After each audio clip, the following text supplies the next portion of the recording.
我叫林露西，盛恒律所合伙人。3年前弟弟去世，母亲患阿尔茨海默症，清醒时最大的心愿是看我有个家。为满足她的愿望，我注册了婚恋网站。今天是来和系统匹配的人结婚的，契约婚姻为期1年。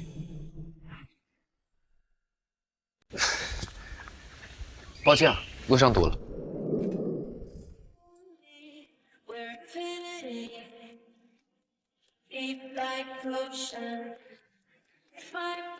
是林露西女士对吧？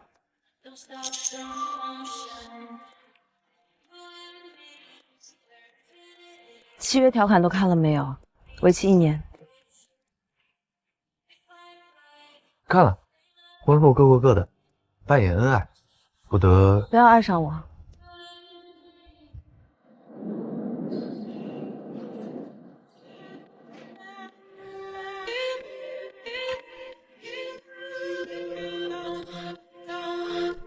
巧了，我对姐姐不感兴趣。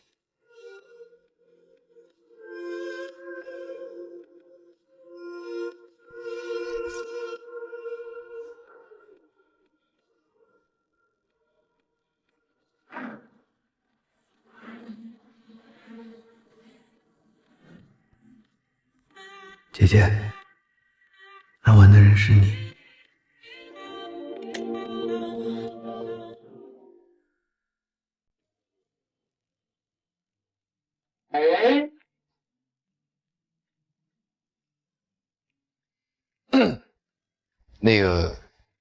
那边是储物间，左边才是客房。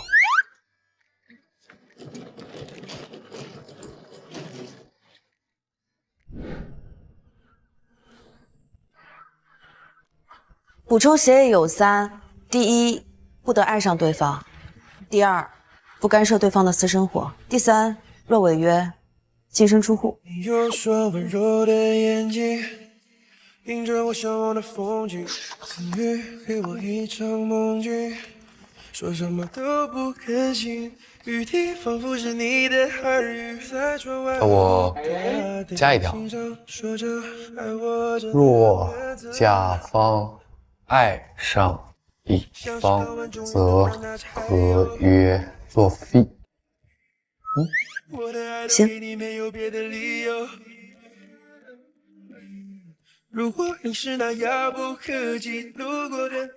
考考你啊，比如说这第18条，扮演恩爱夫妻的界限是什么？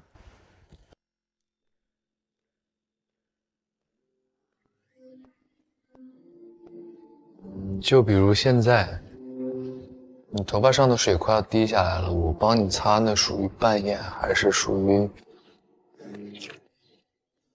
我自己来，你越界了。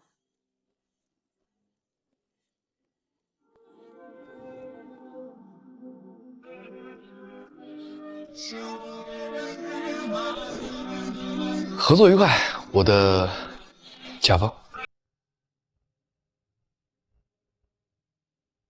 第1460天，姐姐。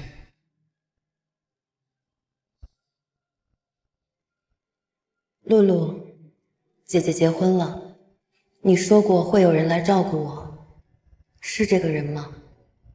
林露西，你疯了？跟 app 上匹配到的男人闪婚？江淮，自由摄影师，25岁，无犯罪记录，无经济纠纷，有问题吗？他3年前就在你的律所楼下当保安，3个月后离职。然后你妈住过的疗养院，他当过半年义工。再然后你常去的便利店，他当过夜班店员。林露西，这是跟踪。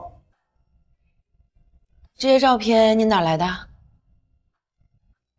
我找人查的。那又怎样？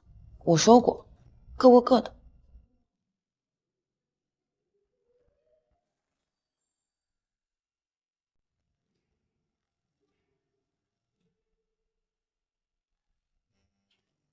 来了。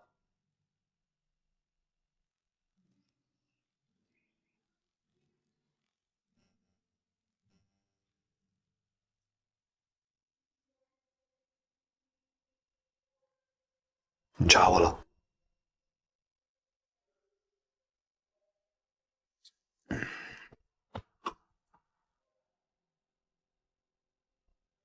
这个呢是当保安在巡逻的时候，这张是医院在做义工，这张是在做便利店店员，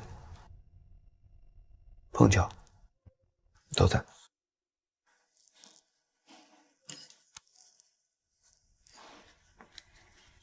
这碗馄饨，谁教你包的？一个朋友，肿瘤科的，他说他姐姐胃不好，只能吃点热的，好消化。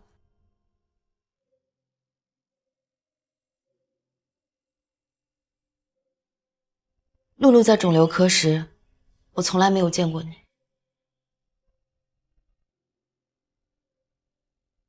可我见过你，你就在那个房间门口，打完了电话哭完了才进去。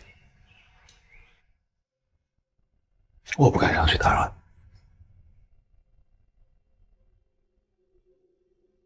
明天我们去见见他。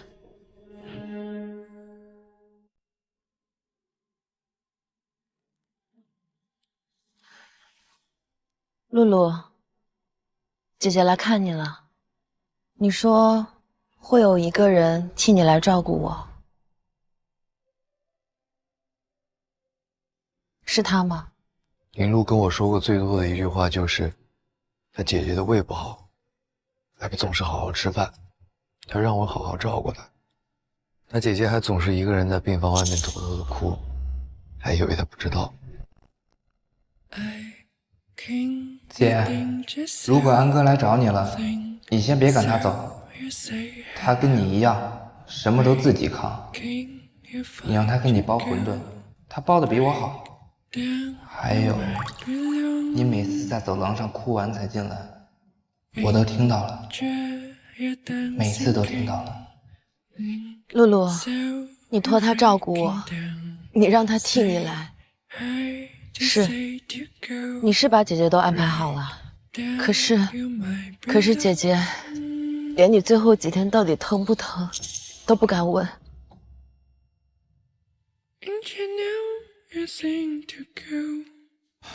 走吧，陪你去散散心。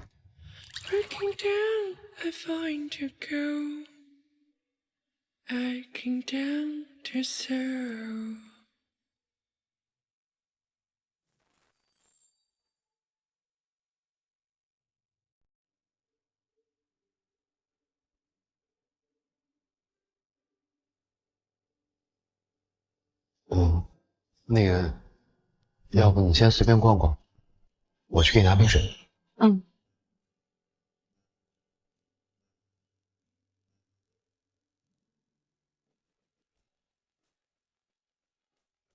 哟，美女，一个人来啊？第一次来？对。我教你啊，免费。啊，不用了。没事儿，我又不会吃了你，来吧。哎，我又不会吃了你，怕什么？不好意思啊，我是她老公，不麻烦你。对吧，姐姐？这是什么呀？去！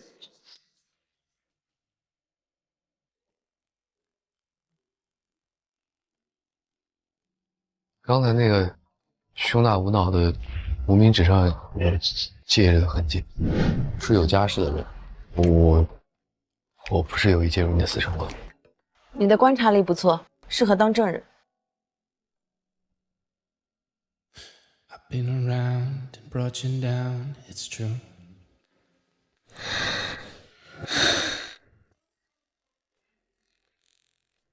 我是做姐姐的证人。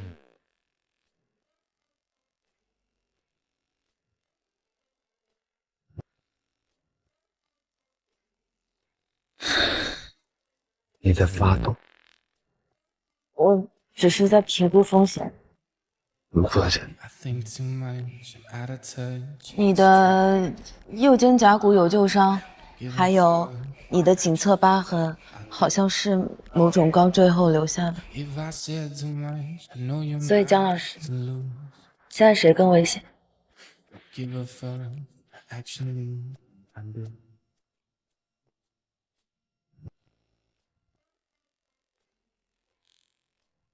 对不起。江华，你知道在法庭上什么证据最有力吗？自白。你的自白我收到了。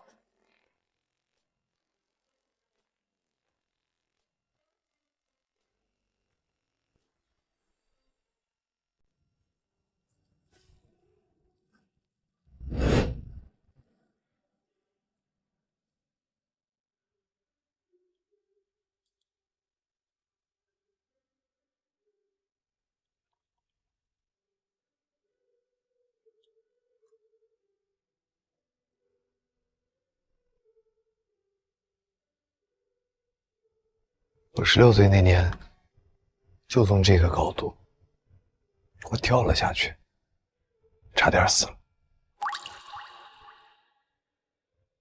所以，你脖子上的那道疤，是那天留下的。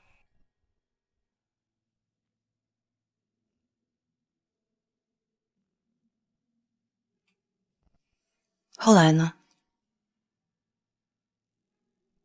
江安，你哥哥从天台上把你拉回来之后，你跟我说你不知道为什么活，现在有答案了吗？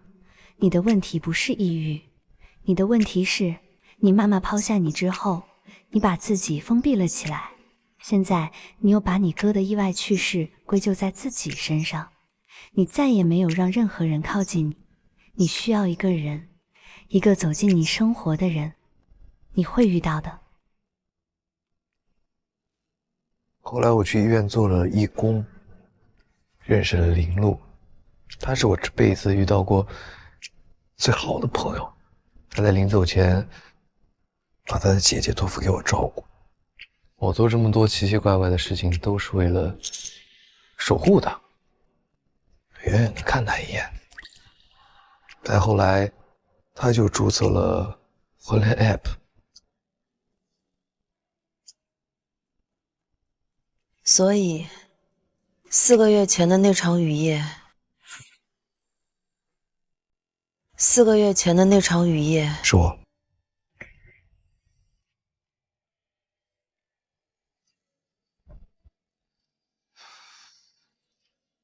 我清楚的记得那天是你弟弟的忌日，你就在那个酒吧的吧台喝了一杯又一杯，醉得一塌糊涂。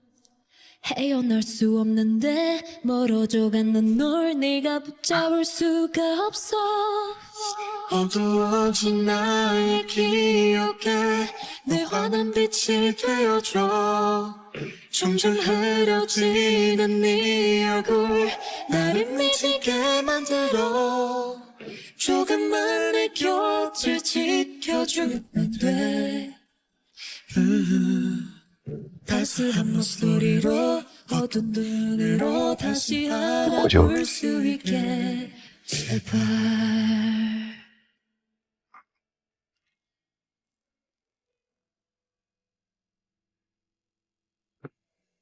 其实那个雨夜，我知道是你，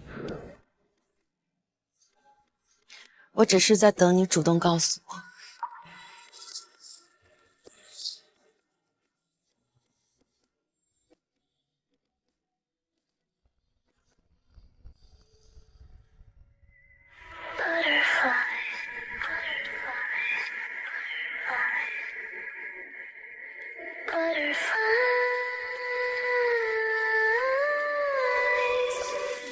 You give me butterflies 날 열리君の名前を calling in my mind I can't hide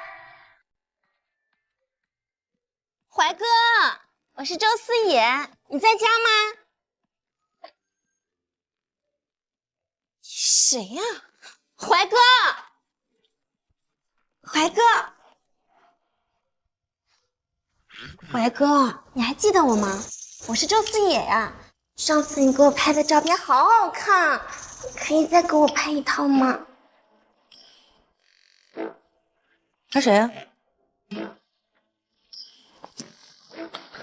啊，这个叫什么周思什么来着？忘了，一个网红，上回我给他拍过照片。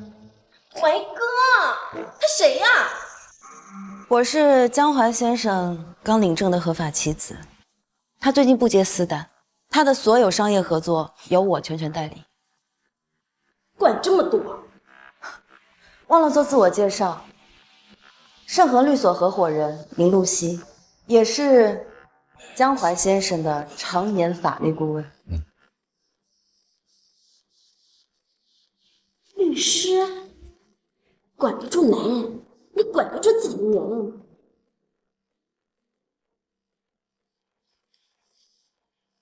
怀，告诉这位小姐，喜欢姐姐什么？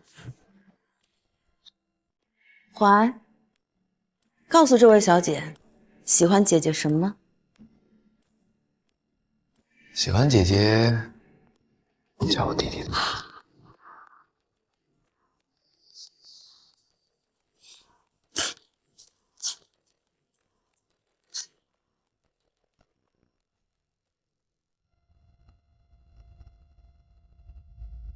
喂，张总，你们机构最近是不是在签一个网红叫小野，本名周思野？我只是想告诉你们，在签网红的时候要做一下背调，查一下别人的合作违约记录。哎，我这边有3个品牌方的资料可以给到你们。啊，没事儿，不用谢。这算是封杀？不是封杀，只是提醒合作方做背调而已，律师的本职工作。姐姐，你现在的样子比法庭上还可怕。你怕了？怕了。哎，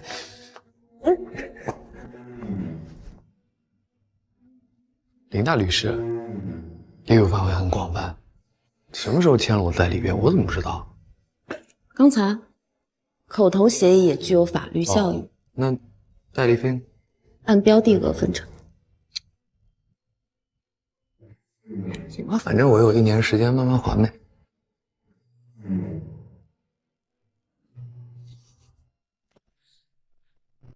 喂，律师协会吗？我要投诉。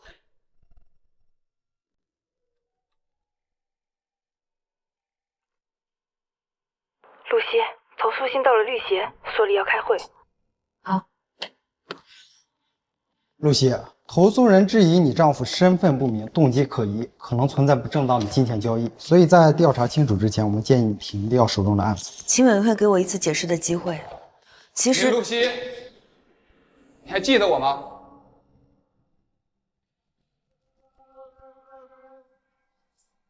我记得你，你是我当时一个离婚案的当事人的被告。林露西，当律师的果然好记性。我今天就是来提醒你，1审马上就要终审，将会变得一无所有。你害我倾家荡产，妻离子散，你感觉很好玩吗？我要再提醒你，抓紧让我老婆撤诉。这取决我当事人的意愿，我只是他的代理律师，我得听他的。那要是这样，谁也别想活！哎，兄弟，冷静一下，冷静一下，这不关我俩的事。你别冲动，冷静，别冲动，别冲动。保安，快叫保安，快叫保安！林露西，在法庭上从来不会发抖的女人，现在抖成这样。只要人还活着，总会有机会的。请你冷静。少废话！我现在什么都没有了，我现在还要活着有什么用？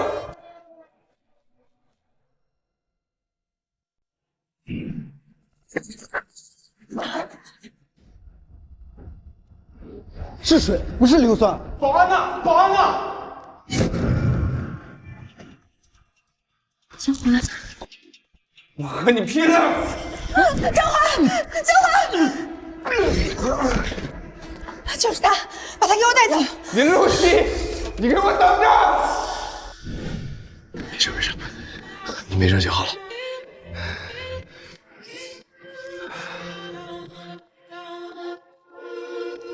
我的履历、社保证明，投诉信上说我身份不明，我现在人就在这里，有什么问题不要问他，问我。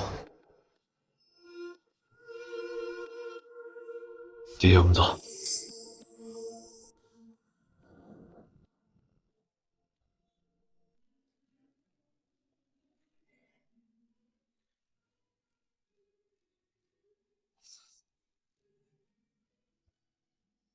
看来这律师也是个高贵职业啊。江淮，我打赢过上百场官司，可是那种官司，我这辈子都不想再打第二次。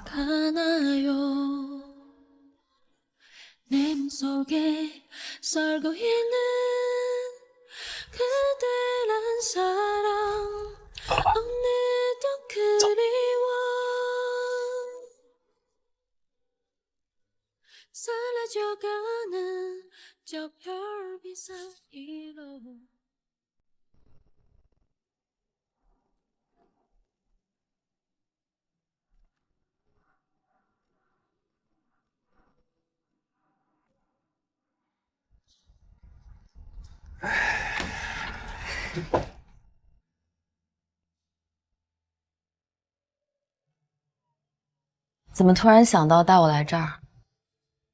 想来就来呗。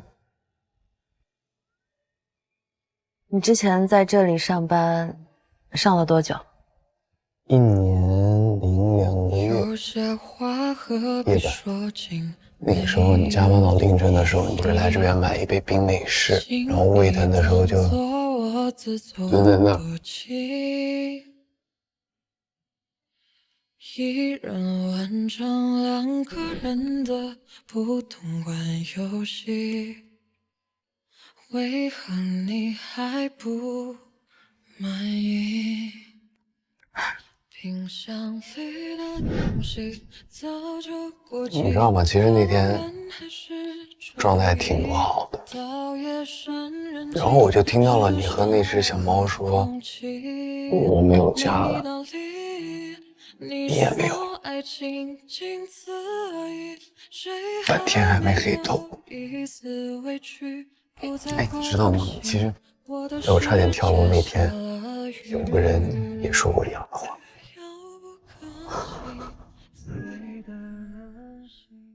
在我差点跳楼那天，有个人也说过一样的话。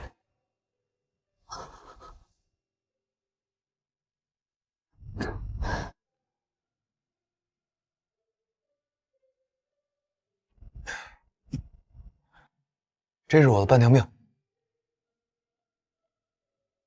放你那儿，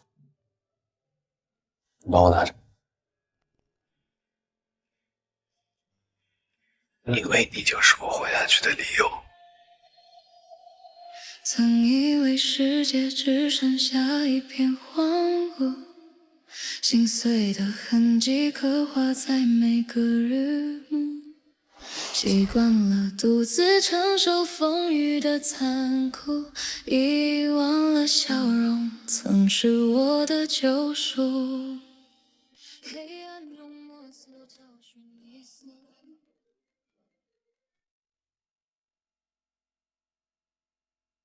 喂，露西，你让我查的事儿，林路的病历少了1页，纸质档案被人抽掉了，电子档案的访问记录也被人删过，档案是出入登记本上。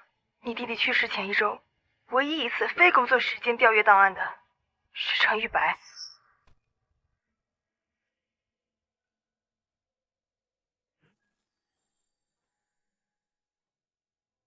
程玉白的事，你知道吗？我知道。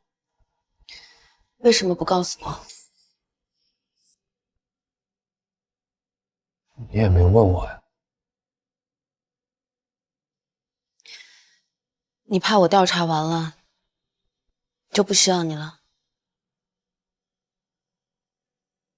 江淮，我问你个问题，你想清楚再回答我。你现在站在这里，是因为单纯的一个承诺，还是你想？一开始是因为承诺，现在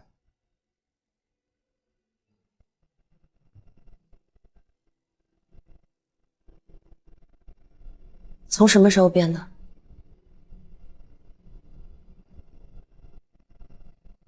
那个婚恋 app 算法是我算的，98%我写的。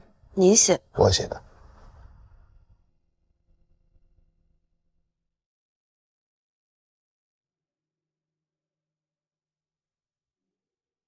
江淮，这枚爬山扣我先收下了，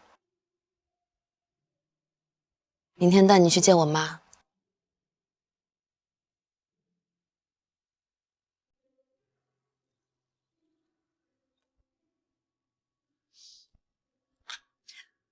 妈，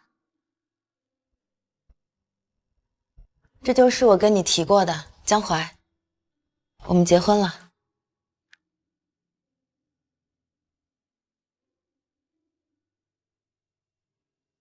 阿姨，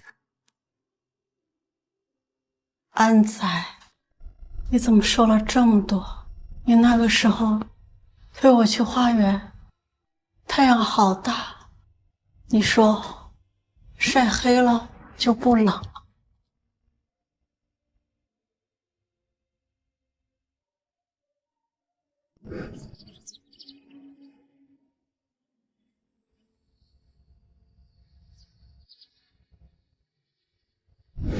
对，晒黑了就不冷了。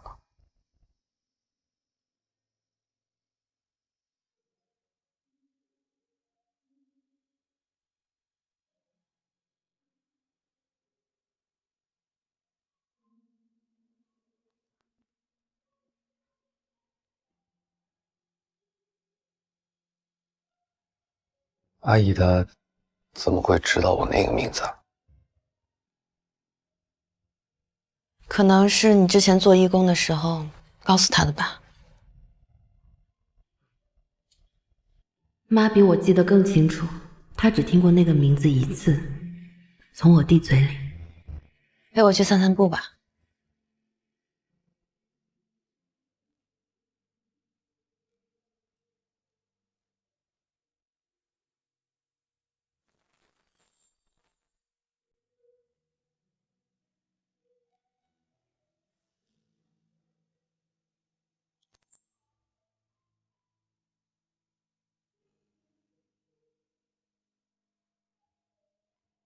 你怎么来了？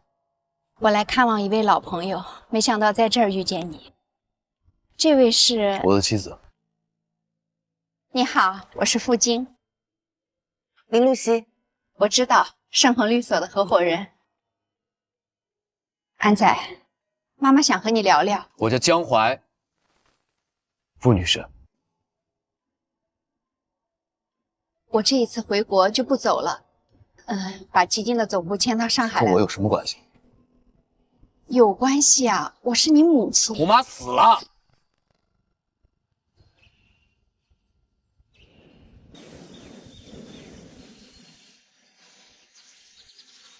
过往是我的不对，妈妈现在想要弥补你。走不了，走了。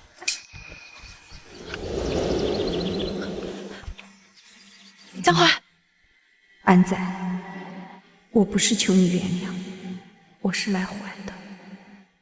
江淮，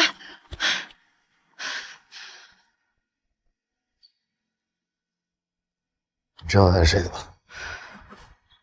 知道，投资界 VC 女王苏静。你12岁那年，她离开了你，再也没有回来过。还知道什么别的吗？我还知道什么不重要。江淮，这是你给我的，你说这是你的半条命。现在他在我这里。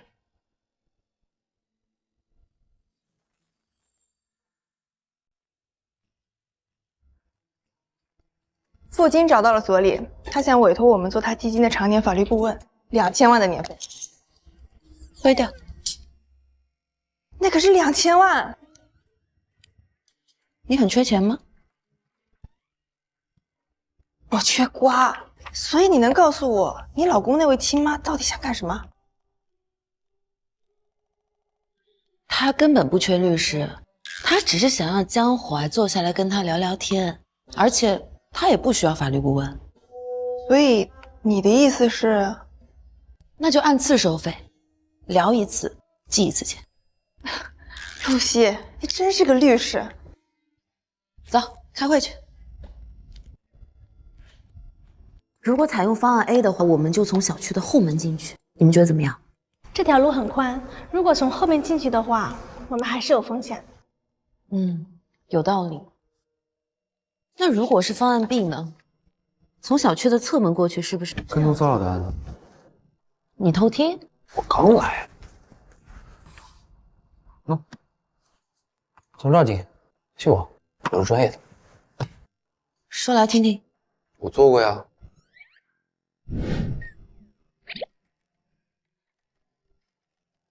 不是跟踪啊，就是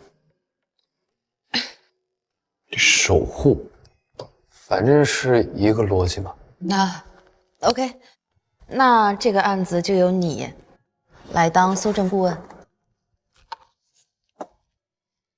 江淮，你过去的那些年不用藏起来，我需要你。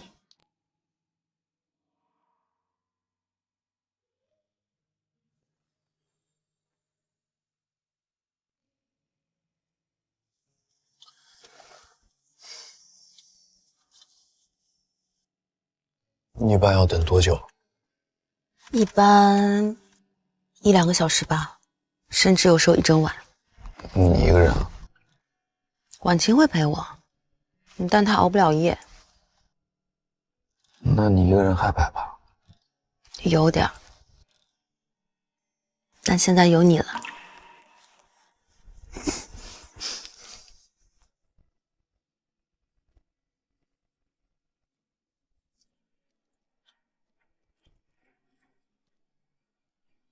拍什么呢？拍你好看。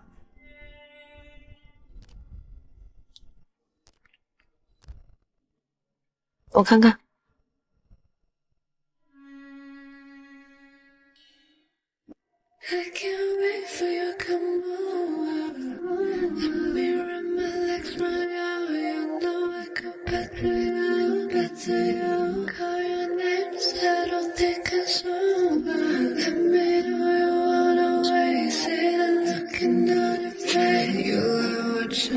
来了，目标来了。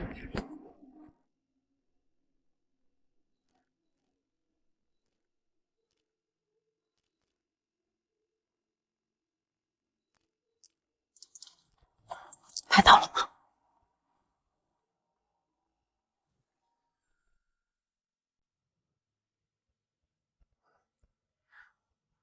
这份够了吗？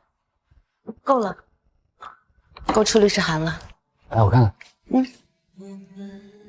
有这么多呢。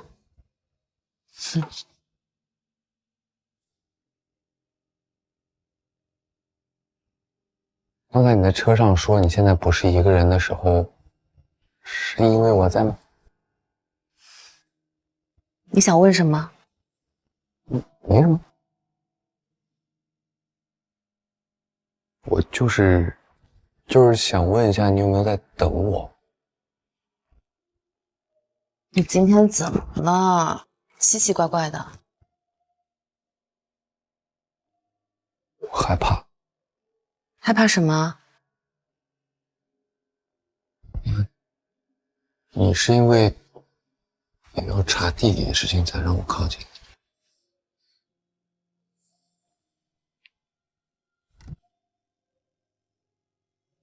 我查我弟弟是我一直在做的事，让你靠近和这件事情没有关系。那你就是在等我。等了3年，等到民政局门口，我在想啊，这个人总算是来了。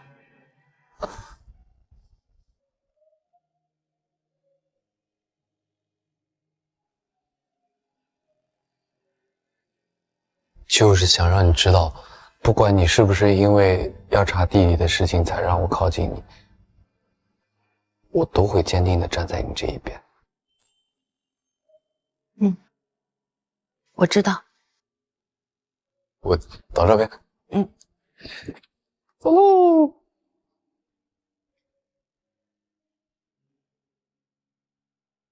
我加价3000万1年，条件是让江淮陪我吃一顿饭。傅女士，我们这里是律所，不是中介，不代理私人关系。那就当是风险评估。我的儿子和一个来历不明的女人闪婚了，我的资产需要评估风险，请你林律师以一个律师的身份提供一份风险报告，题目是林露西不是为了钱靠近我儿子。傅女士，我想你搞错了。首先，江淮已经年满18周岁，他不是你的资产。如果你真要咨询，我们可以按收费标准，每小时8000。你真不怕我查你？说起查，我比你更早查过我先生。你查过他？全面调查，婚前。那你知道他以前的事？我想，应该比你知道的多。傅女士，我最后跟你说一件事，在江淮12岁的时候，你离开了他，你从此再也没见过他哭。你还记得当时在学校门口他给你拍的那张照片吗？他一直留到现在。你知道他藏着这张照片的原因是什么吗？他只是想记住他妈妈长什么样子。所以你觉得3000万一顿饭能弥补得回来吗？傅女士，我想我先生缺的不是钱，缺的是一份迟来的道歉。林律师，你赢了。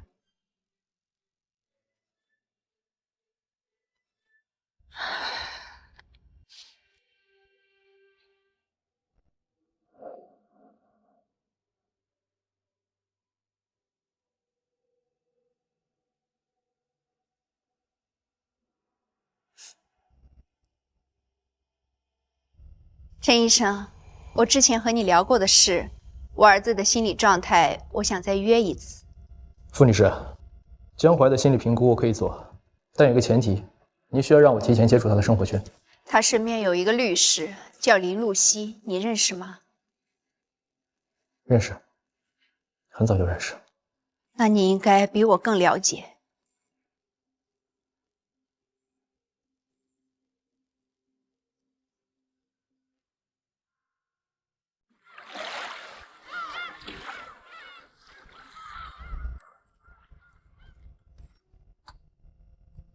姐姐，干嘛呢？做饭呢。你还会做饭？刚学的，也不知道好不好吃。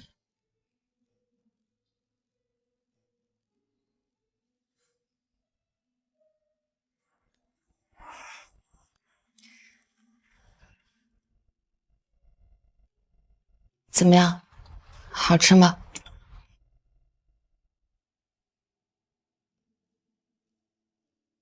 糖醋排骨，不放生姜，多放醋。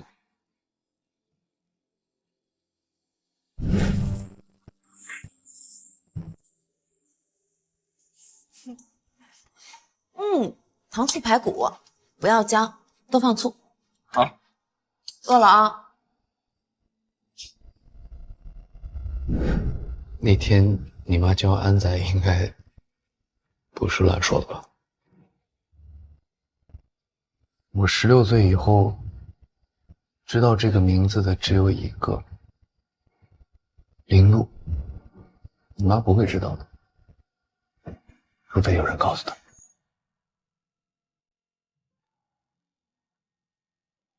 露露在走之前跟我说，有个人叫江安，会替她来照顾我。她让我等。她说这个人会来找我。等了很久吗？2年。2年之后，有个人在我的律所楼下当保安，工牌上写着江淮。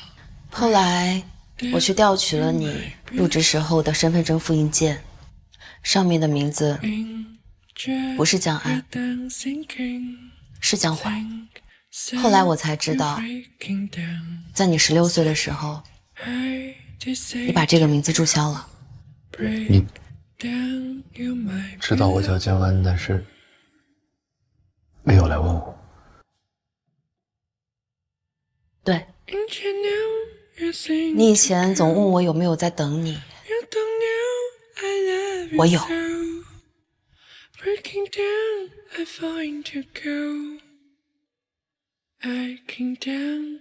再不吃就凉了。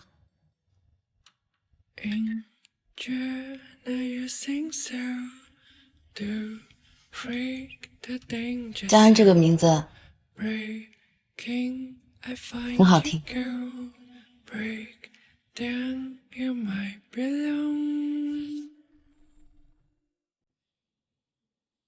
陆姐，好久不见。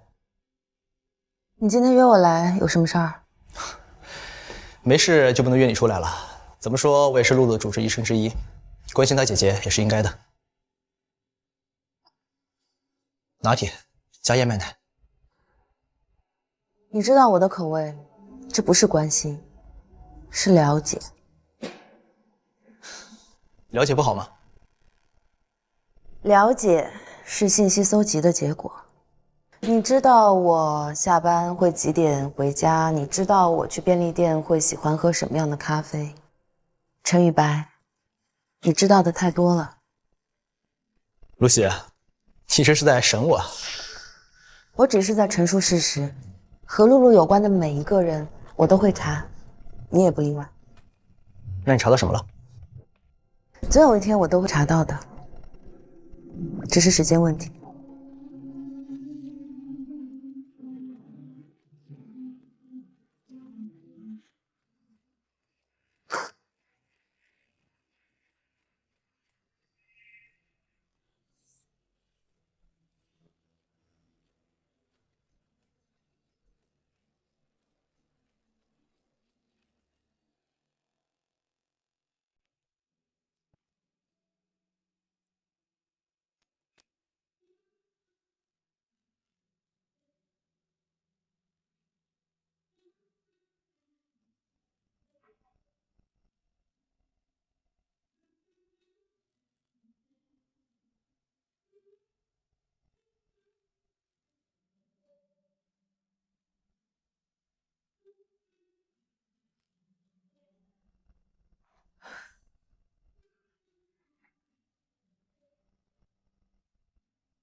今天有个叫江淮的人来，他说他以前差点死了。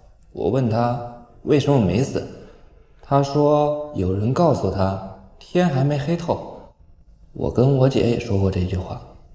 他问我姐叫什么，我没说，但我说她很厉害，是律师。他说那她一定很会杀人。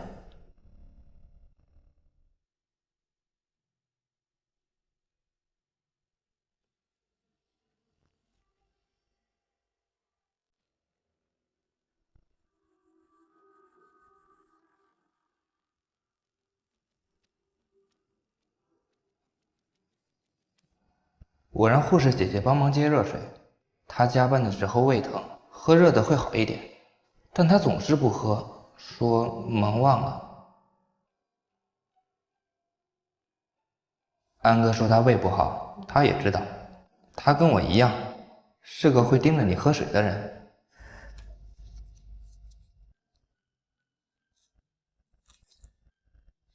露露，你走之前到底给姐姐藏了多少东西？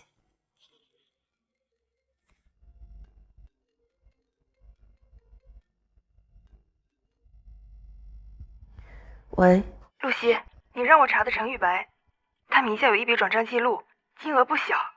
接收方名字我不认识，但我查了那个名字的关联人。说，那个人的表哥是之前给林露送药的。发给我。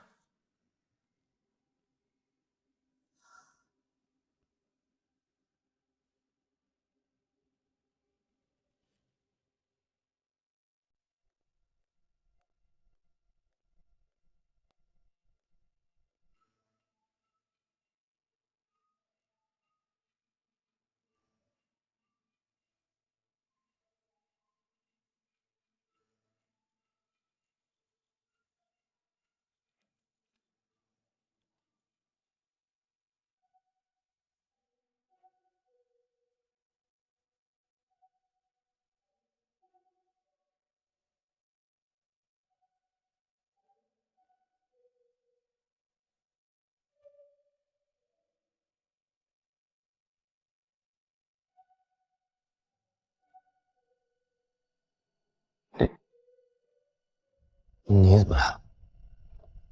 这是我弟弟的文具盒。安哥说这张拍的最好看。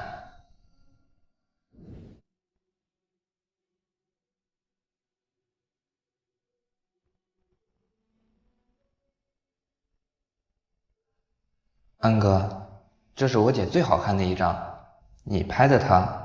等我走了，你替我把这张给她。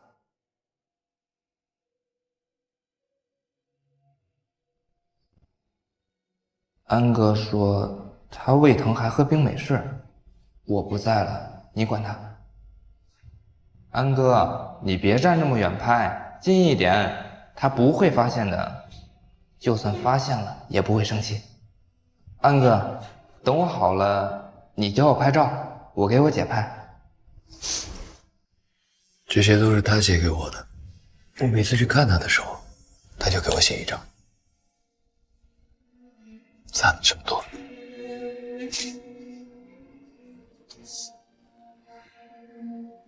他从来没有跟我提过这些。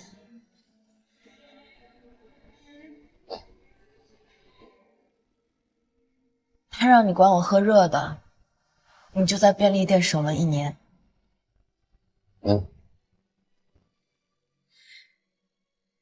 他叫你把最好看的这张照片给我，你为什么不给我？他叫你把最好看的这张照片给我，你为什么不给我？江淮，他只是托你照顾我，但是他没让你喜欢我，这是你自己的选择。露露在走之前托我给你带句话，她说安哥和他一样，什么事都喜欢自己扛。他希望你别站那么远。他没和我说，但是他跟我说了。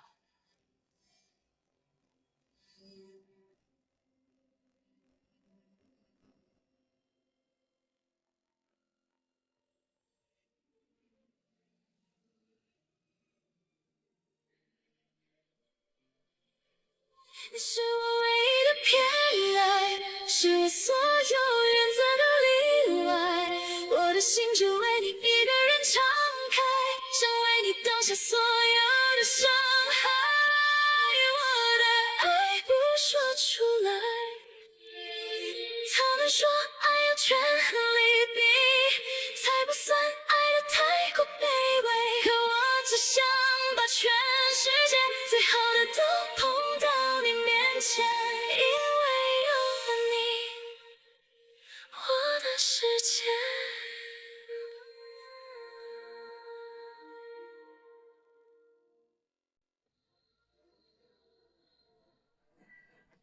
孙平，药商代表，之前在公司内部被通报过一次，通报后离职，说是私底下联系医生推新药，现在开了一家小型医疗器械公司，地址在郊区。这个人我见过，在医院肿瘤科，他经常在走廊的尽头打电话。他跟谁接触过？不确定，但我记得他和陈宇白在走廊尽头聊过一次。那时候陈宇白是以心理医生的身份参与会诊。约他。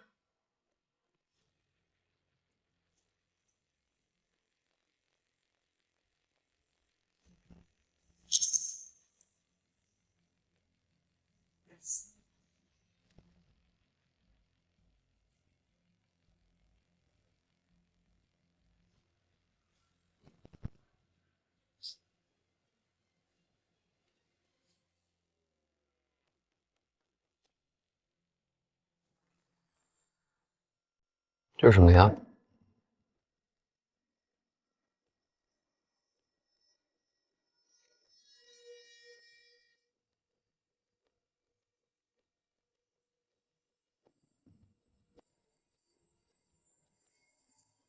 我猜是陈宇白，他应该是知道你在查他，他想让你停手。明天我就去见孙平，在公司堵他。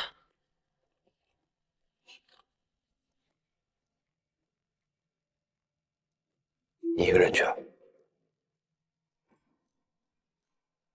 生意人嘛，白天戒备心强，我一个人去，他可能只会把我当律师。是啊，你是律师，你不是警察，你没有执法权。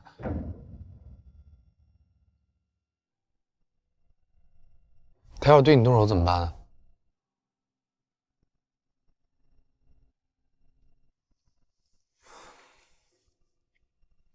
你总是这样，什么事都一个人扛。从你弟走的那天开始就这样。你查他3年，什么都不跟我讲。你妈住疗养院的钱，你一个人挣，就连你差点被停职你都不告诉我。你总是说想要一个人在你身边，但你其实连身边的那个位置都从来没留出来过。我只是不习惯。那就从现在开始习惯。明天我陪你一起去，我在车里，我上去。可是没有什么可是。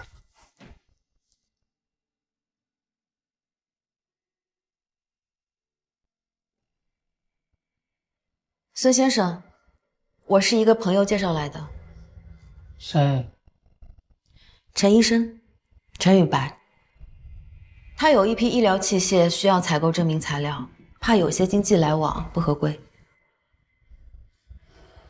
我不明白你说的意思。我和陈医生没有做过交易。我查到去年3月，你们俩之间有一笔巨额往来。他说是朋友间的借款，但是时间恰好和他在给一位病人换药的时间吻合。你放心，我不是来追责的，我是律师，我是来帮你们解决问题的。如果药监局来查，你们也说得清楚。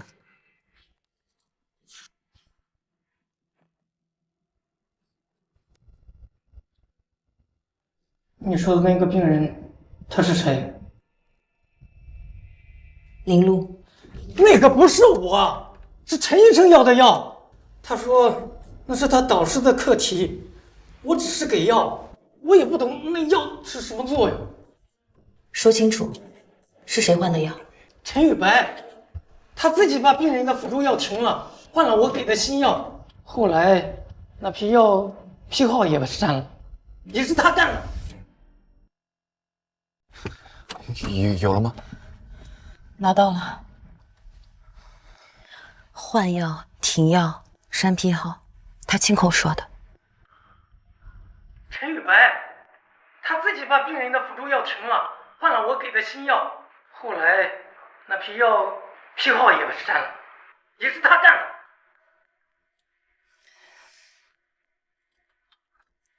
你说的对，一个人真的扛不住。你现在不是一个人了。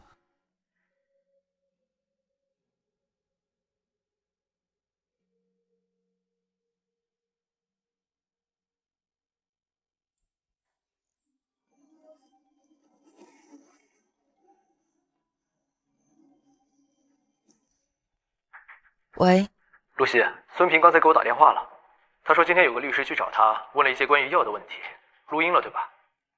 啊，没关系，你查你的，我只想说，林路走之前托他照顾你，我没做到，但他做到了。是陈宇白，他知道我拿到录音了还打过来，什么意思？他不怕，说明他早就准备好了。看来孙平这条线得加速了，他可能会比我们先动手。那就追。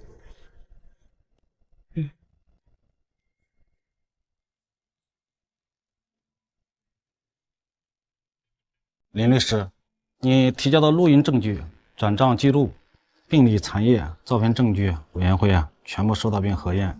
今天我们请你来做最后的陈述，你可以开始了。谢谢主席。在我做陈述之前，我想请大家先听一份录音。陈宇白，他自己把病人的糊涂药成了，换了我给的新药，后来那批药批号也删了，也是他干的。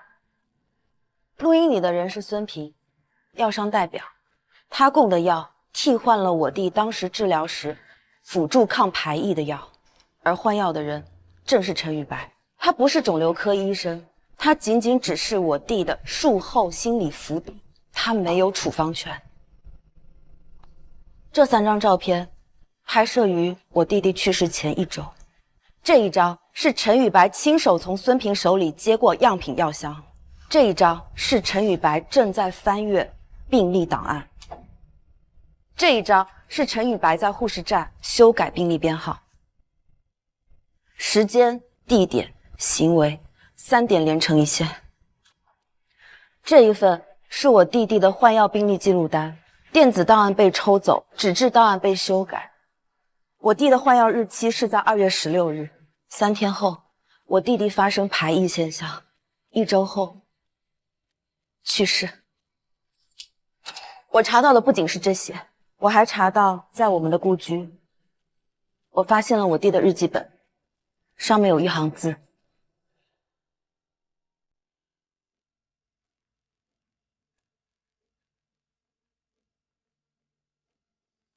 林律师，你陈述的事实部分，委员会已记录。还有一个程序性的问题，你是否主张陈宇白的行为构成故意？我主张，因为这不是他的失误，而是他明知道新药没有通过临床验证，没有执药权，却依然要换药，所以我恳请委员会立刻开启对陈宇白医师执业资格的审查，并移送司法机关。我的陈述完毕。委员会收到你的全部证据和陈述，现在休会讨论。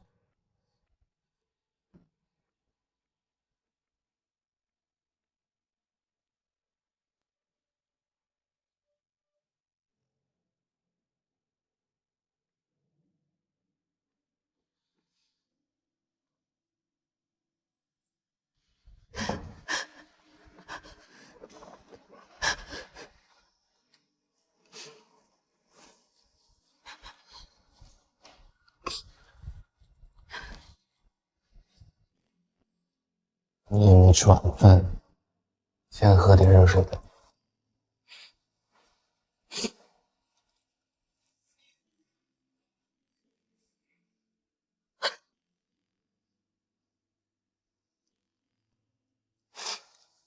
以后不管是庭审还是听证会我都会在。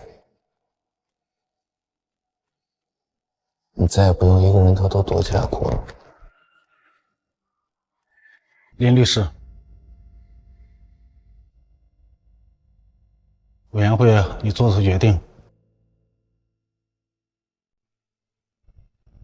林强，录音里面说的是你吧？你为什么要换药？你和孙平什么关系？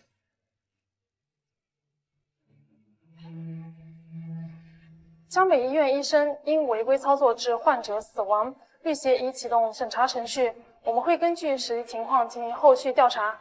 欢迎。露西，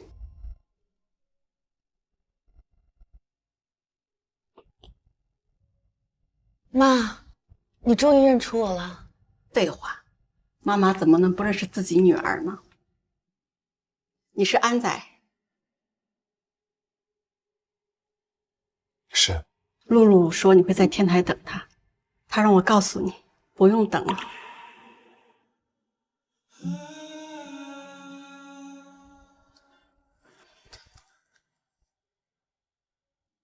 还说什么了？他说：“妈，我知道我姐怕冷，我给她找了一个人，他叫江淮。露露走的时候不疼，真的不疼。她说姐姐结婚了，还说妈，露露还说什么？你是谁？我要找儿子，我找儿子，我要找儿子，妈，我要找儿子，找儿子，妈，我要找儿子。”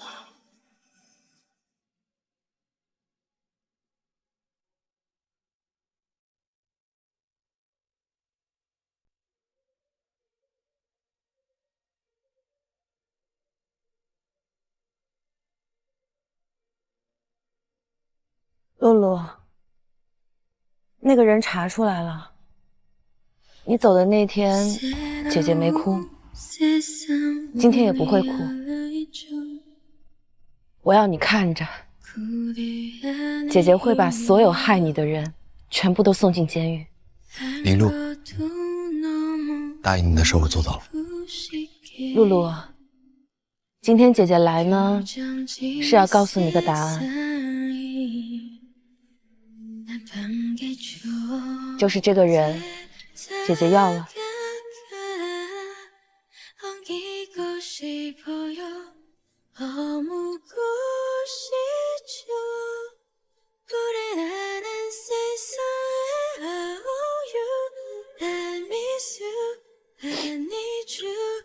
走吧。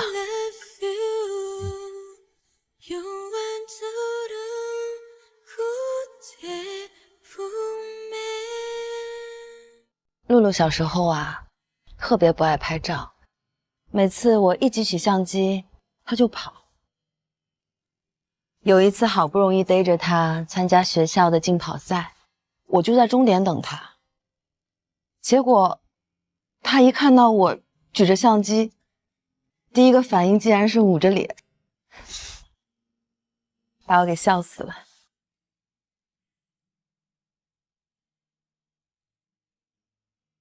后来，那张照片搬家的时候弄丢了，再也找不到了。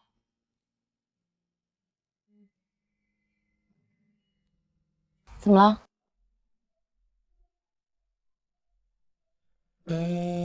又拍？看这边，看这边，看这边。3、2、1。这就是最后一张了。最后一张？嗯。摄影展最后一张我一直不知道放什么，这个就很好。那这张照片就叫陆影于熙。为什么？陆是我，熙是你，影是你等了我3年，我藏了3年，以后我不用再藏了。摄影展你会来吗？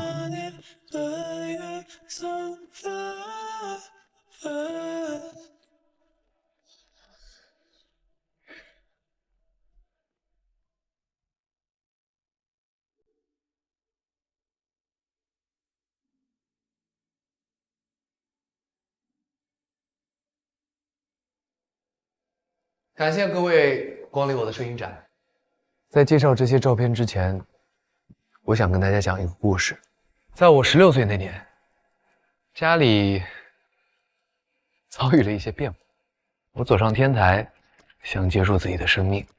那天我遇到了一个陌生人，一个阿姨，她告诉我说：“往上看，天还没有黑透。”我被救下来了，我开启了第2次生命，但我还是很迷茫。我找到了心理医生，心理医生告诉我说，我需要在我的生命里去寻找一个支柱，去寻找我活下来的意义。我就去了医院，做了义工，认识了一个人，一个我第2次生命中最好的朋友林露。可惜他走得很早，在他临走之前，他交代我，他拜托我，让我照顾好他的姐姐。他的姐姐叫林露西，也是今天这个摄影展的唯一女主角。因为这一句承诺，我守了她整整3年。在这过去的3年里面，我出现在她生命里的每1分钟。我在她经常去的便利店里面做过店员，我在她公司楼下当过保安，我还去她妈妈带的那个疗养院做过义工。因为这一句话，我守了她整整3年。哎，江先生，我想请问一下，这些照片时间跨度3年，有的人可能会觉得像跟踪狂。是的，是。其实我很害怕，所以这些我都没有给他看过。其实我很害怕，所以这些我都没有给他看过。一开始我以为我拍这些照片只是因为那一句对他弟弟的承诺，后来我才发现，在这3年的时光里，他成为了我生命里的支柱。就那天，他在便利店的门口对着一只流浪猫说：“虽然你没有家了，但往上看，天还没有黑透。”我想跟他说，我想和他有一个家。3年前我在楼下的时候，我没敢上去见你。今天所有人都在，我想问你，林大律师，这辈子不计伟业，你见不见？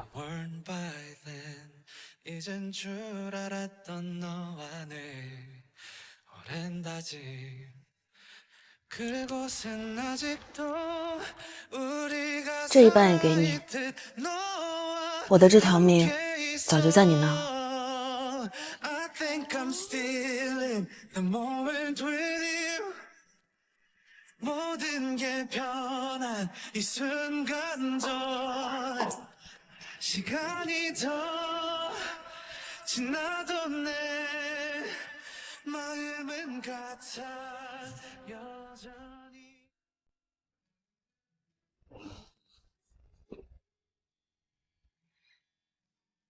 你今天在台上讲话的样子挺帅的。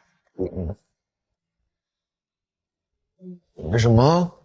我说，你今天在台上讲话的样子挺帅的。那你怎么不签啊？你怎么不签啊？我签了，这儿我签了。甲方调戏乙方，乙方不服可以上诉。乙方拒绝上诉，乙方拒绝乙方强制执行，强制执行。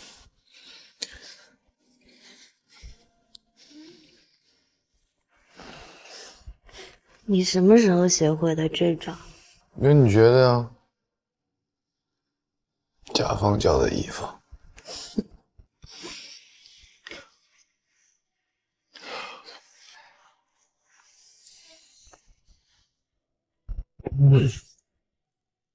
明天睡醒了，记得是谁先主动的。我主动。我主动。我主动。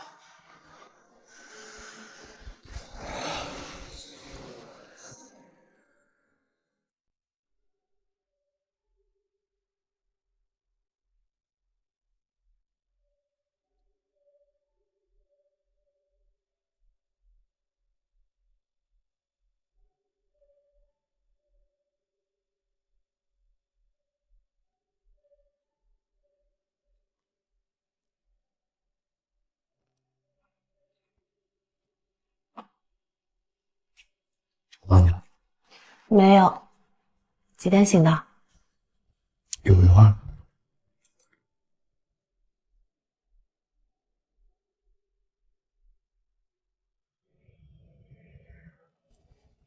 你紧张什么？没紧张。你脖子都红了。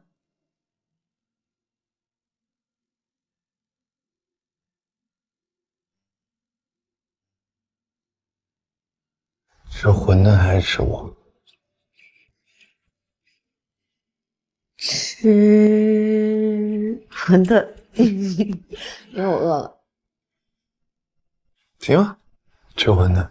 嗯。等我一下啊。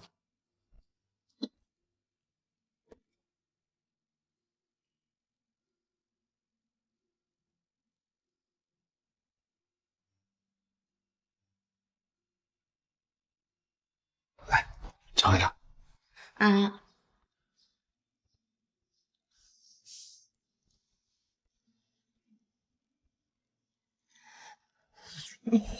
好烫。换了馅儿。新配方，新生活。你也吃一个。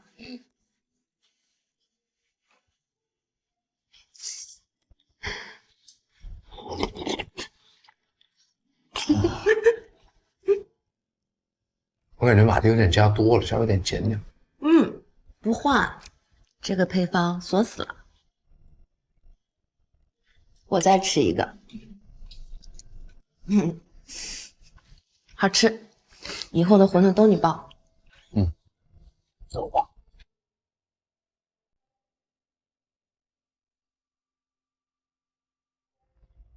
这个给你。什么东西啊？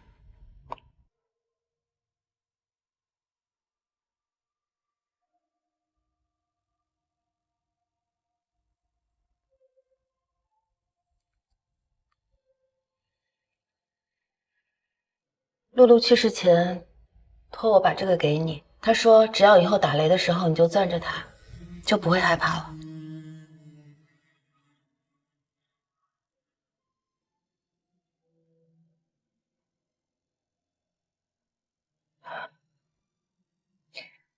他在肿瘤科那大半年，我每天下班都去看他，每次他都说：“婉晴，明天你别来了。”但是我第二天还是会去看他。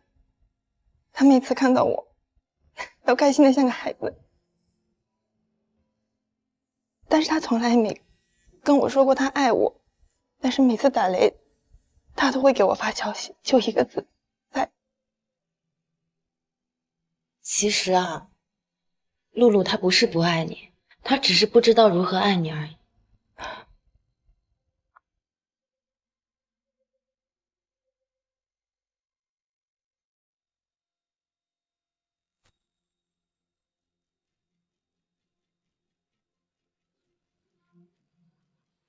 是谁？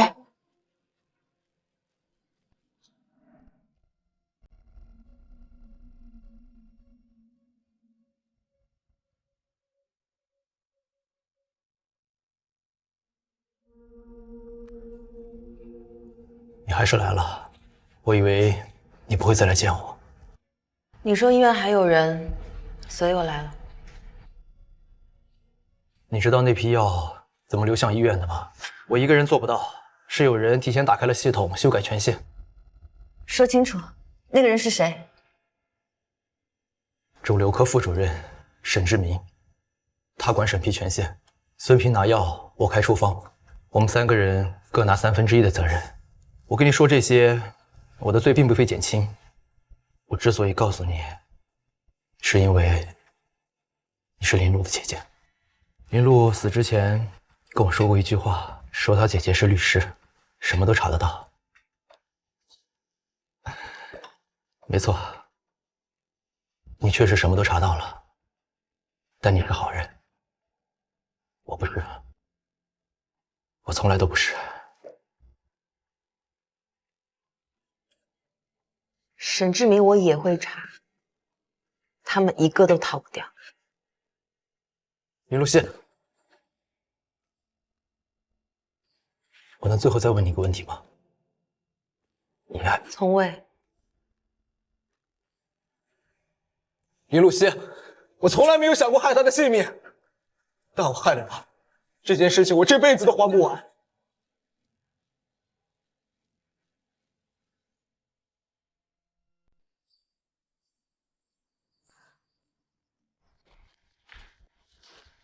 林律师，您这是陈以白的事啊，我听说了，他推给我的，但换药的事是他自己做的。沈医生，3年前你撞翻过一个水杯，肿瘤科在护士站，你撞翻了一个老人的水杯，我捡的，你没有回头。我那时候穿着义工的马甲，推着轮椅。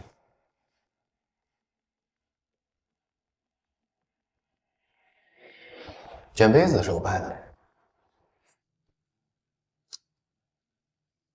你看病历的时候，应该没想到有人正好在拍活动照片吧？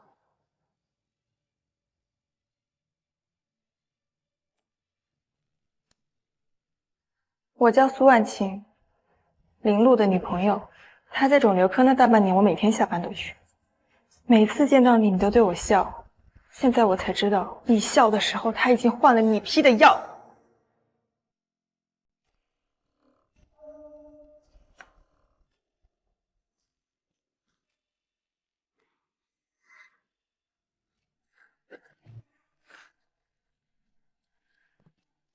这个是你转给陈宇白的转账记录，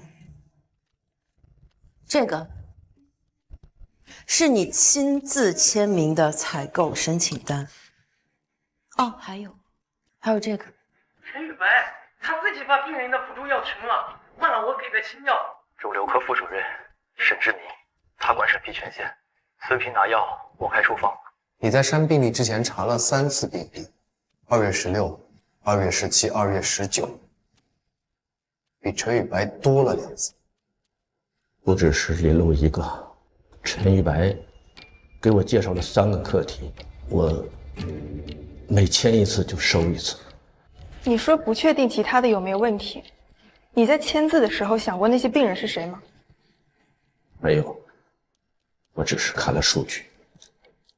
好，现在说，从林璐开始。我沈志明配合陈宇白对3名患者违规用药，签署虚假临批单，事后删除病历，其中1名因并发症去世，叫林璐。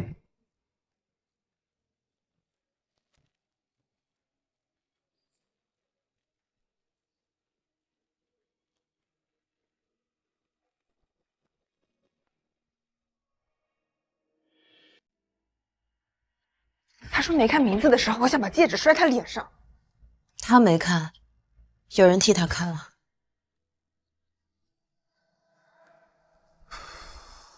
3年前我在这里做义工的时候，每次经过他办公室，他的门都关着，我一直以为他是在忙，现在看来，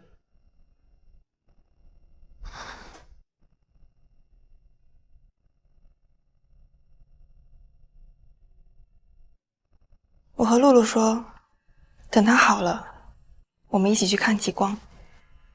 他说好。挪威，极光，好，那就一起。我先审订票。我什么时候说要带他了？新规定，甲方有权带闺蜜一起旅行。临时加的。签都签了，怎么有意见啊？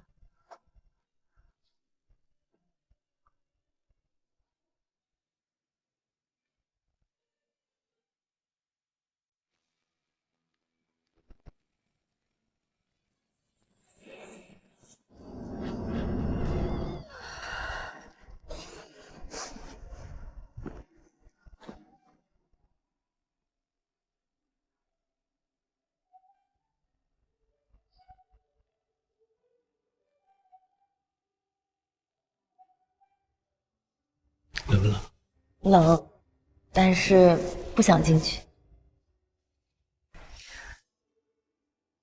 露露的手机屏保就是这个。露露，我们来完成你的心愿了。我们带着你的心愿来看极光了。姐姐来了，江华也来了，还有婉晴也来了。露露，我来了。挪威，你看到了吗？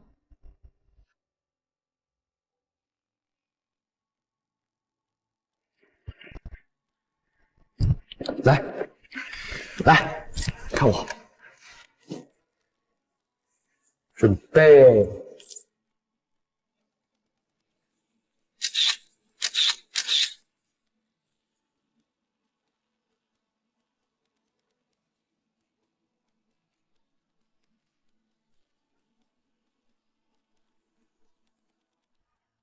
拍的真好，很好看。那你们俩国人世界吧，我一个人去那儿走走。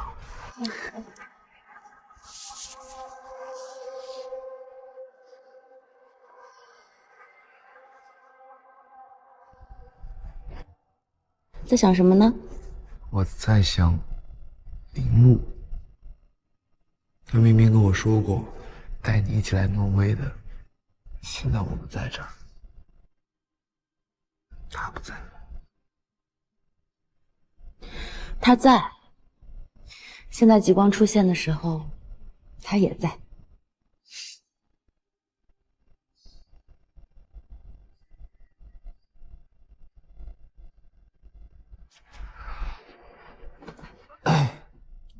姐姐，我有东西要给你。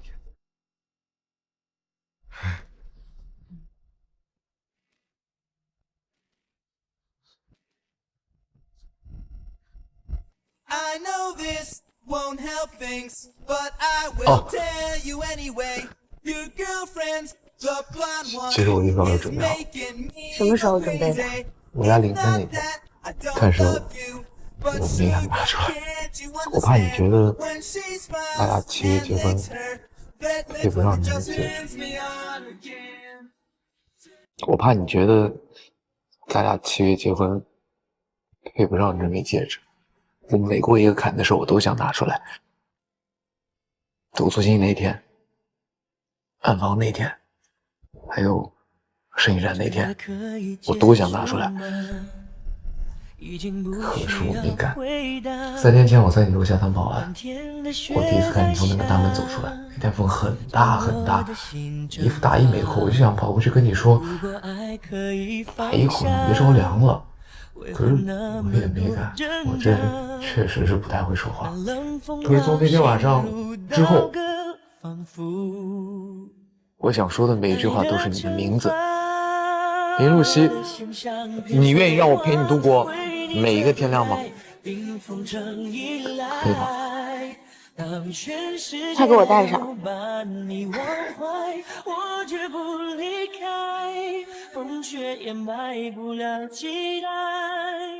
我只想要给你我一生的爱。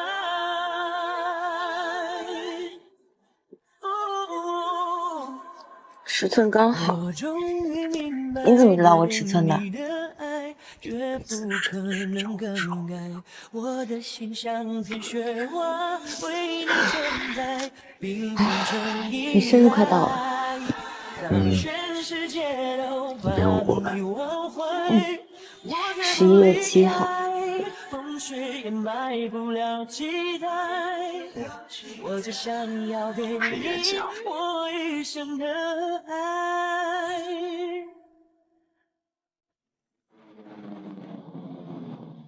上一次见面，你说江淮跟你结婚了，那这一次离婚？不是，来送东西。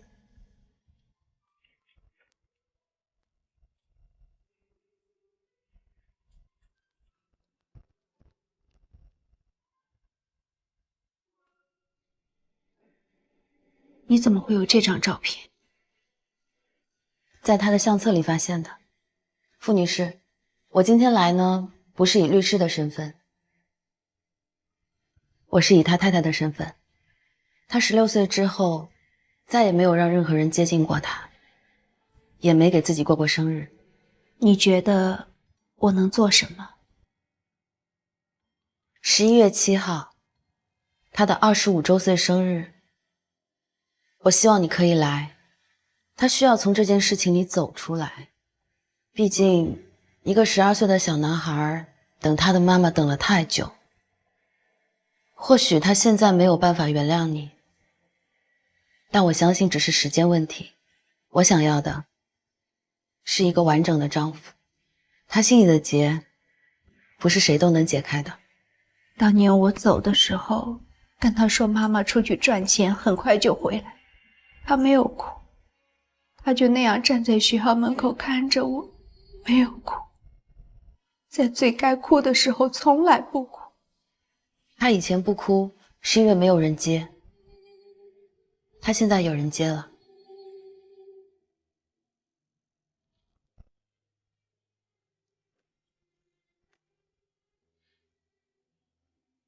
地址在这里。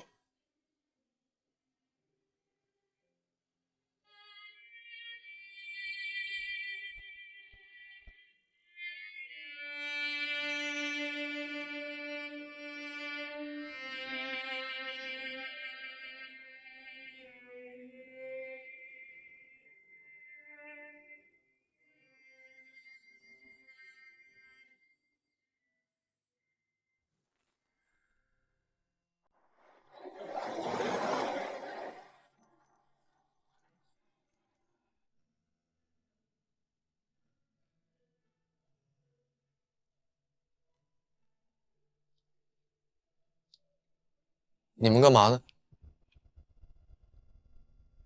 生日快乐！我不过生日的。那是以前，现在闭上眼睛许个愿吧。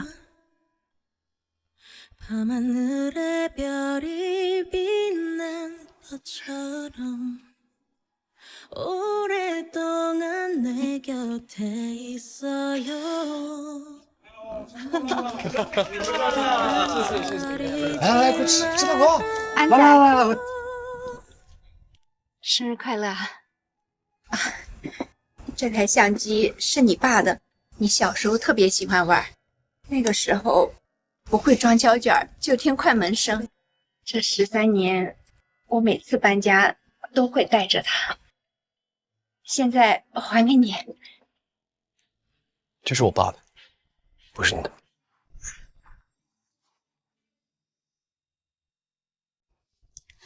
这是我爸的，不是你的。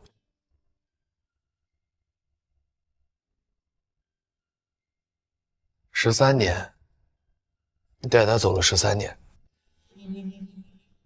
现在他回来了，我的13年。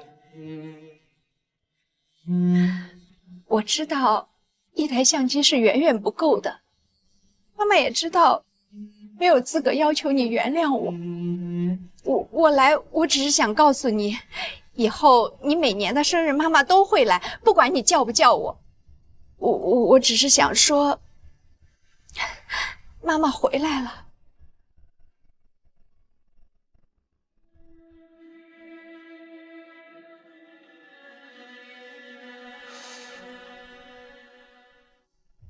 下次你记得带胶卷。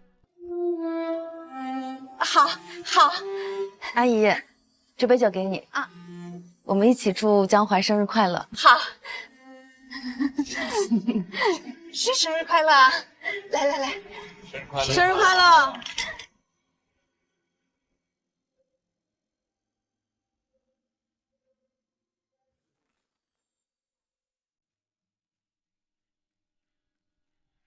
露西，你好了没？这套也太久了。啊，马上。新郎，准备好了没？我觉得我早就准备好了，我等这一天等了3年。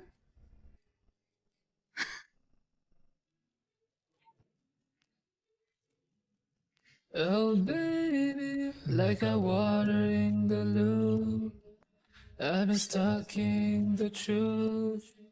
Treat me how to get to you. Oh, baby, 好看吗？ like a water in the loop. I've been stuck in the truth. Don't know how to get to you. 好看。来，看我。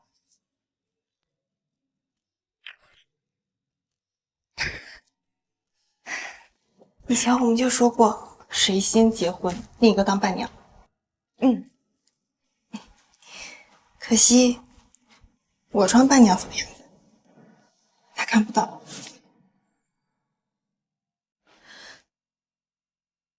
婉晴，他不在，我在。哎，你还记得我们穿校服时候的约定吗？哎，你最近的小说看到哪了？哦，看了59话，他们终于结婚了。那要是以后你结婚，你的婚纱扣子肯定不是我缝。谁先结婚还不一定。那我们说好，以后谁先结婚，都要当对方的伴娘。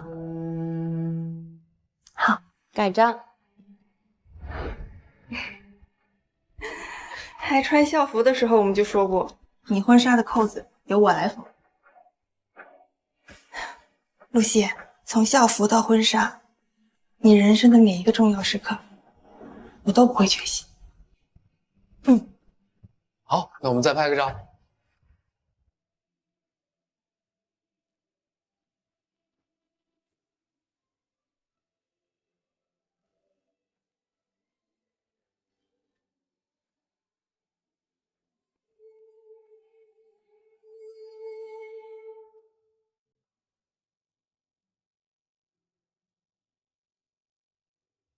婉晴啊，我看看我的名字写对了吧？周从善，从善如流的从善，老周，行吧？姐，给我看看我的呗。怎么不是全名啊？因为你没告诉我你的全名啊。哎，婉晴，给我看看。这写完。看看啊。这字真好看，真好看。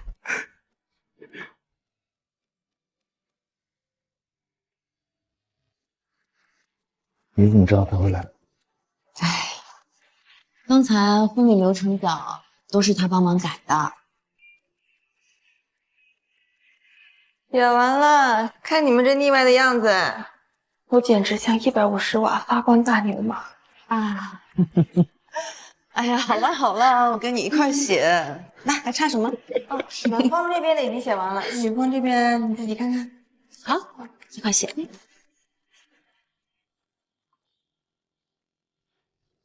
江平不是意外，你哥的死亡证明被人改过。想知道真相，去查他最后出现的地方——林路病房门口。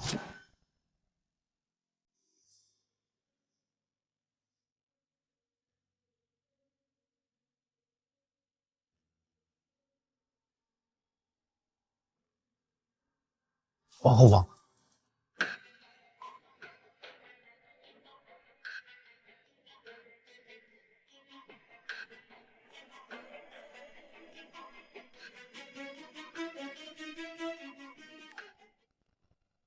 往后放。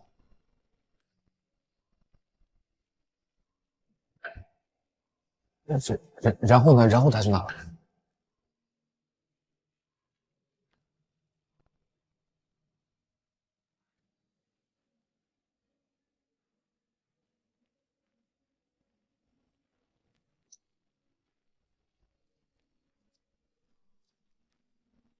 你回来啦？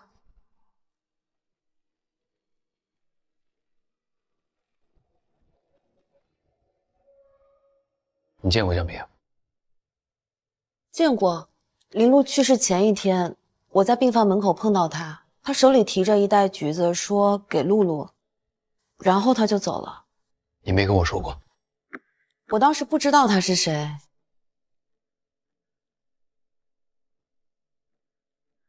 你查了3年，什么都能查得到。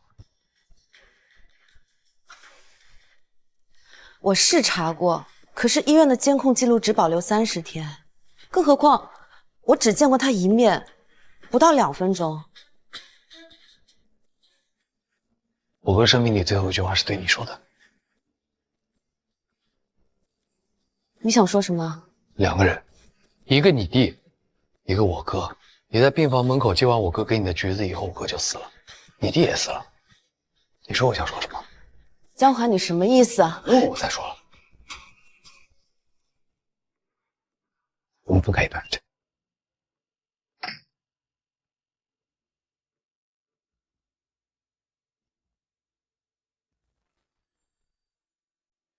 明明不甘心，明明还在等，却偏要假装早就不懂。明明奢望着，你也再次心动。越美好期待，越容易落空。承认我不配，分到更轻松。有些爱与毒，只有自己才懂。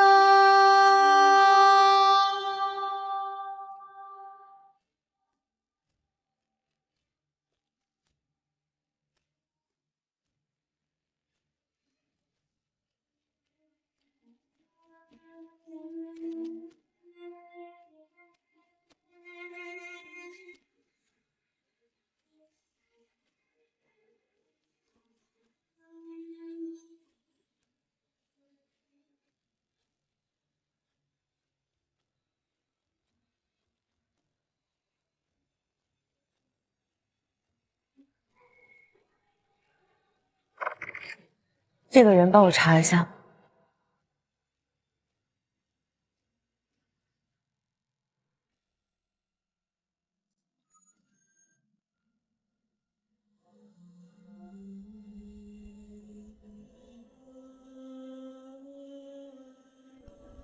你怎么回来了？这是我家。那我走。我哥死在了天台，不是鬼。你怎么知道？你管我怎么知道的？行，现在你知道了会怎么样？我会。你只会站在天台上往下看，然后开始自责，为什么跳下去的是你哥，不是你？所以呢，你一个人查了5天，你来决定我什么能接受，我什么不能接受。你一个人把所有的事情都背负了，对吗？你收到短信之后，第一反应是你要分开一段时间，所以你搬了出去。那你呢？你一个人查了5天，你不吃不睡，你把我隔在外边，你让我觉得我什么没有都没有，你知道吗？江华，你听我说。我听你说什么？你连我哥跟你说的最后一句话，你到现在都不愿意告诉我。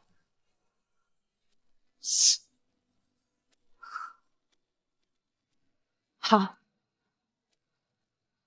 你不是想知道真相吗？那我告诉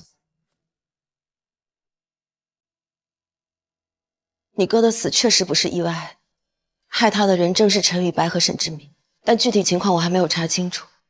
我不告诉你是因为我害怕你知道了事情经过之后你会想不开，我害怕你出事，我害怕失去你。你哥在医院跟我说的最后一句话，江华，你知道是什么吗？他说：“安仔，好好活。”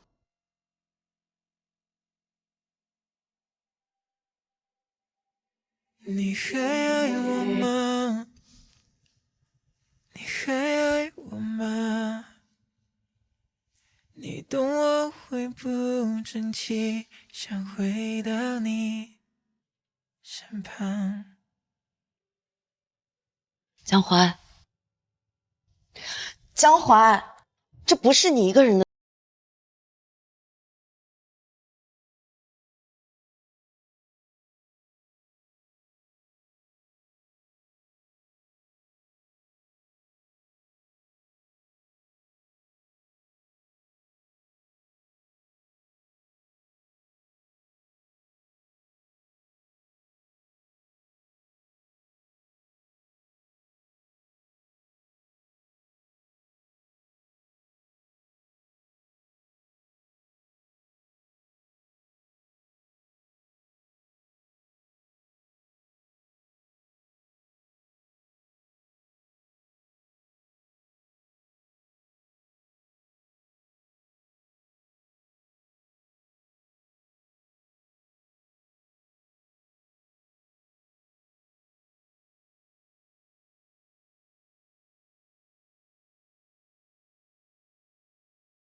沈志明的通话记录调到了，在江平出事那天，他用办公室的座机给安全员和清洁工都打了电话，时间内完整。再加上陈玉白之前的供述，沈志明破坏安全网，陈玉白在现场，两个人一个也跑不了。提交公安，沈志明和陈宇白追加故意杀人。好。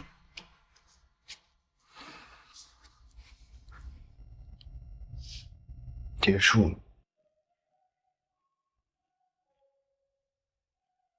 都结束了。林大律师厉害呀！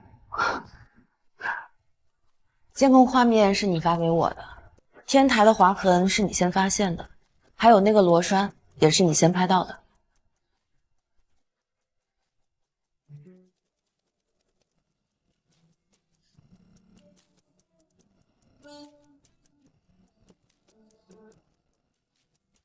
婚礼请柬你发完了？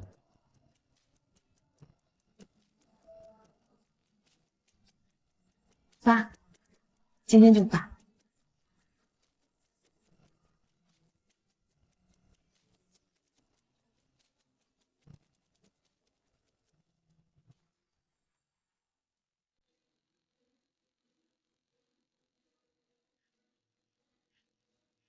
好，交换戒指完成。接下来最后一个环节，新郎新娘默契大考验。规则很简单，男左女右，我出题，新郎新娘举手，答错一题罚酒一杯哦。好，第一题，谁先动心？不对哦，各罚一杯。好，第二题，谁更爱谁？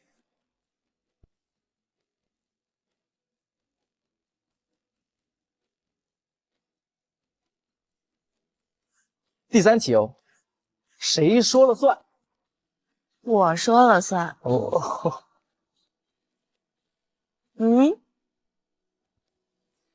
哎，这题不算啊，新郎改题，这题得罚酒啊。罚酒，那这样，如果你们刚刚那杯酒啊想不罚，你们必须得展现一点你们的小才艺吧，默契的小才艺是不是？来，音响师，我们放一下音乐好吧？好，鼓掌，掌声在哪里？